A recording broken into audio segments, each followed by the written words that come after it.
Only Filipino can understand this talk. Kung may putok ka para sa'yo to.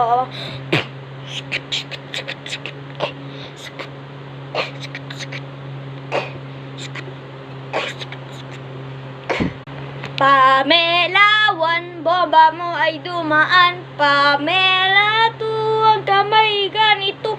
Pamela, 3 yung putok mo times 3. Pamela, 4 kamukha mo si Dagol. Putok, putok, putok, putok. Abaw na yung putok. Nagdayo yung nasa school.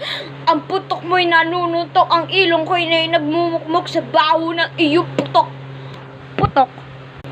Putok. Putok. Abaw ng iyong putok, ikaw ay nanununtok. Nakikipag-usap lang ako sa'yo, pero yung putok man nanununtok. Ano ba kasalanan ko sa'yo, putok? Ba't mo ako sinusuntok? Hala, may putok!